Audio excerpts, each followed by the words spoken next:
Alright, so, man, I don't even know where to start with this. You know how some people, they go to haunted places just for the thrill, right? Like, they watch too many horror movies and think, oh, it'll be fun.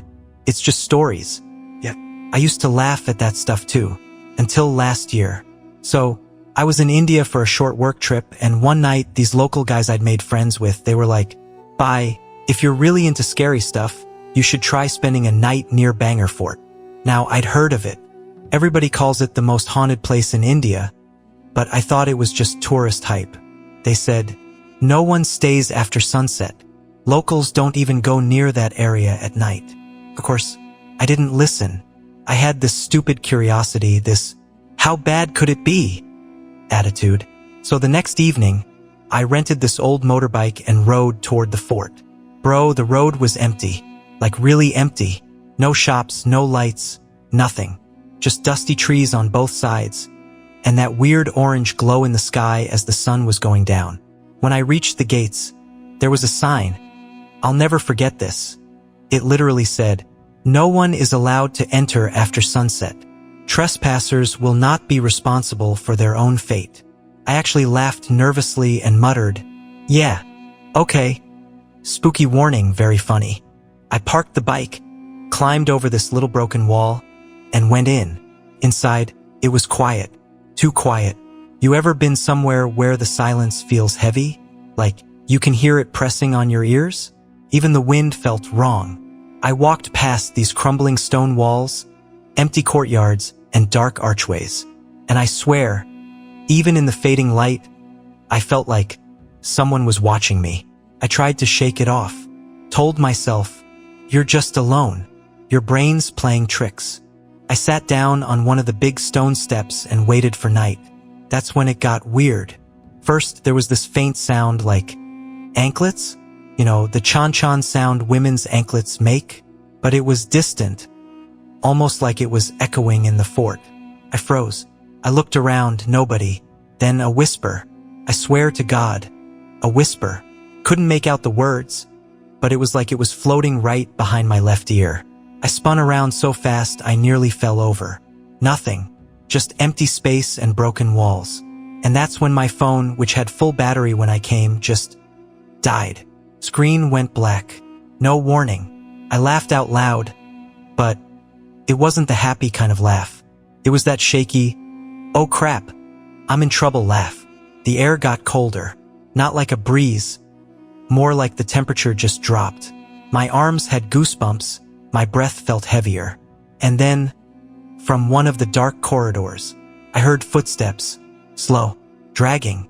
I remember whispering to myself, nope, nope, this is not real. But the footsteps got closer. I don't know why. I looked into that corridor. It was pitch black, but I swear, I could see a figure, faint outline, standing, too tall, not moving. My chest tightened. I couldn't even scream. I just backed up slowly, every step echoing way too loud in that silent fort. Then the figure, it tilted its head, like it was noticing me. I swear. In that moment, I couldn't even feel my own heartbeat. My whole body just locked up, like if I moved too fast, that thing, whatever it was, would rush at me. The figure just stood there in the dark corridor, its head tilted, and even though I couldn't see a face, I felt this, I don't even know, this pressure, like it was staring straight into me. I tried to whisper to myself, it's not real, but my voice cracked. Then, out of nowhere, a stone fell behind me, like a chunk of rubble just dropped, and it was loud as hell in that silence. I flinched, spun around, no one there. When I turned back to the corridor, the figure was gone. That should have been a relief, right? But it wasn't, because suddenly, I heard footsteps again, this time circling me. Not one set, 2, 3, maybe more. Just soft, dragging footsteps on stone, coming from different directions. And then, clear as day, I heard a woman laugh. Not a normal laugh. It was this broken, echoing giggle like someone laughing underwater. I lost it. My survival instinct finally kicked in. I ran. I don't even know where I was running because the fort is like this maze of broken walls and courtyards. My boots kept slipping on the dirt and stone, and I was just muttering, "No, no, no, no, no," over and over. Then, I turned a corner and almost fell into this, I don't know, courtyard? The moon had risen just enough to light it a little, and there, in the middle of that open space, I saw someone kneeling, long hair covering the face, just swaying slightly side to side. I froze. My brain was screaming to move, but my legs, nothing. And then that thing, that person or whatever, slowly turned its head toward me. I swear, I didn't even see the face clearly, but the shape of that movement, it wasn't right. Too jerky, too unnatural. I backed up and hit the wall behind me. And then, out of nowhere, a voice whispered right in my ear, "Matt J." That was it. Something in me snapped. I bolted. I don't even remember how I found my way out, but I remember scratching my arms on broken stones, cutting my palm when I slipped, and just running like a man possessed. When I finally saw the road outside the fort, my bike was right where I left it, but the headlight was flickering, like someone had been messing with it.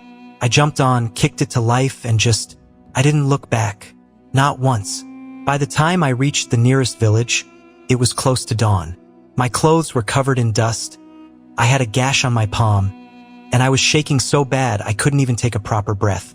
Some old man saw me outside a tea stall and just shook his head, like he already knew where I'd been. He said, almost casually, "Bangor main rat ko surf Mount Rukti High, or Joe Bak ku Aaj, wo for Kabiwapas Nahi Jada." Translation: at night, only death stays in Bangor, and those who escape, they never go back. I didn't say a word, couldn't. Even now, months later, when I close my eyes, I can still hear that anklet sound, that whisper in my ear, and I've made myself a promise. I will never ever try to prove how brave I am again. Some places, they're not meant for us to visit. And honestly, if you're ever in India and someone dares you to spend a night in Bhangarh Fort, just don't. Trust me. I survived one night, but a part of me feels like maybe something from there followed me back.